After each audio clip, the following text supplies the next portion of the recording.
Today, we are diving deep into the world of corporate warfare. Seriously, it gets intense. We're going to look at a powerful, decades-old weapon that companies use to defend themselves, and how a brand new force in the world of investing is threatening to make that weapon totally obsolete. So, to really get this, we've got to travel back in time. Picture this. It's 1957. There's this company, Holland Furnace. Its CEO gets a merger offer from a businessman named Arnold Marymount. The CEO says, "No thanks." But Marymount doesn't just walk away. He starts buying up Holland stock. And the board, they totally freak out. They see this guy as a corporate raider coming to tear their company apart. So what do? They use company cash to buy back their own stock to stop him. This whole mess ends up in court, and years later the court says, yep, the board did the right thing. Case closed, right? Nope, not even close. Just 1 year later, the real story comes out. Holland Furnace was a mess of fraud. Its value was in the toilet, and the CEO, he was literally sentenced to jail. Turns out the supposed villain, Marymount, was actually a totally legitimate businessman. You know, the Holland Furnace story is more than just a wild ride. It brings up a huge question that corporate law has been fighting over ever since. Who should really be in charge? Who gets the final say on a company's future? Is it the board of directors, the people hired to manage things for the long haul? Or is it the shareholders who, actually own the company? That question basically exploded in the 1980s. You remember, the era of hostile takeovers and corporate raiders. In response to all that, an entire arsenal of defensive weapons got invented, all designed to turn a company into a kind of impenetrable corporate fortress. And the most powerful, the most controversial of these weapons, the infamous poison pill. It's basically a doomsday device designed to make a hostile takeover so incredibly, painfully expensive that no one would dare try it. Think of it as a corporate self-destruct button that the board can push without even asking the owners for permission.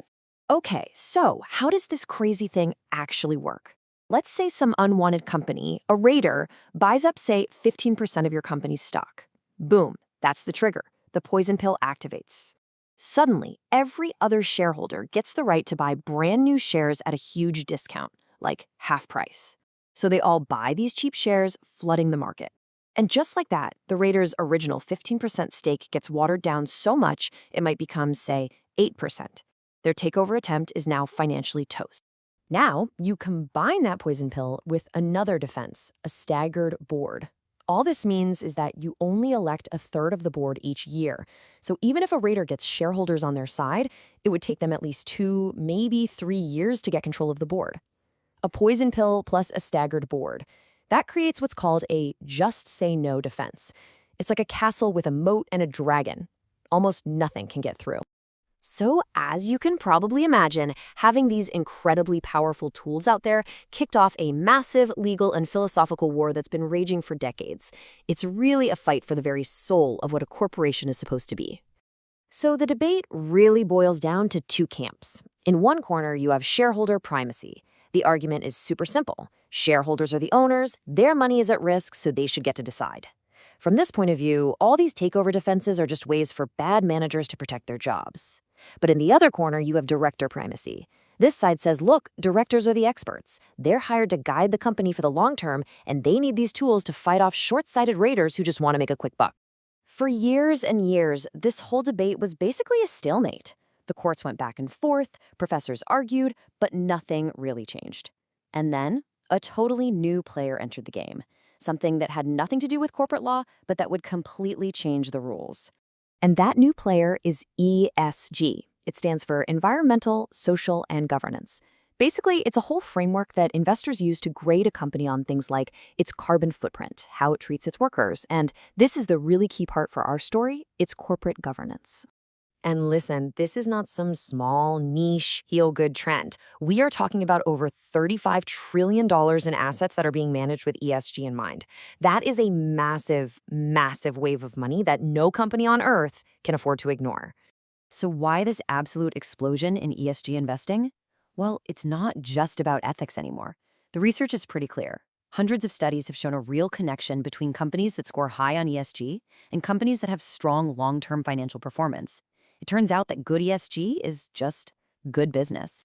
Okay, so we've got this old school debate about poison pills and corporate defenses, and this new school revolution in ESG investing. What in the world do they have to do with each other? Well, this is where it all comes together in a really fascinating way. So let's start with the company that built that fortress we talked about. They've got the poison pill, they've got the staggered board. They feel totally safe, right? Secure from any hostile bidder that comes along. But here's the twist. Those exact defenses, the ones that make the board feel so safe, they work by taking power away from shareholders. And the agencies that rate companies on ESG, they see that, and they give the company a lower score on the G for governance. Why? Because the company is less accountable to its actual owners. And as we just saw, a poor ESG score, dragged down by that weak governance grade, is now seen by that $35 trillion pool of money as a huge red flag. It tells investors that this company might be a risk to long-term financial health and performance. So here's the ultimate irony. The very tools that were created in the 80s to protect a company's long-term value might now be the very things that are actively destroying it. By wrecking the company's ESG score, they're scaring away a gigantic class of investors. This wild connection suggests that maybe the old legal rules that gave these defenses a pass are just outdated. The source material for this whole explainer, an article from the University of Pennsylvania Law Review, argues that it's probably time for a major update to the playbook. Right now, when a board uses a poison pill, the courts use a standard that's, well, it's a moderate bar to clear. The board just has to show there was a reasonable threat. But this new proposal would raise that bar way, way higher to a standard called compelling justification.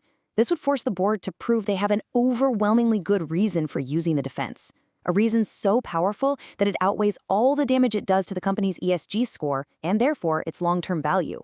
And that is a much, much tougher argument to win. And look, this isn't just some boring legal argument. It has huge, real-world consequences. It means a company's ESG score could actually become a weapon in a takeover fight. It could force boards to start tearing down their own defensive walls just to attract those big ESG investment funds. And maybe most important, it gives shareholders a brand new, powerful argument to go to the board and say, hey, your defenses aren't protecting us, they're hurting us by trashing our ESG rating. Which brings us to this one final massive question. The whole idea of what makes a company valuable is changing. It's not just about profit anymore. It's about reputation, it's about sustainability, it's about good governance.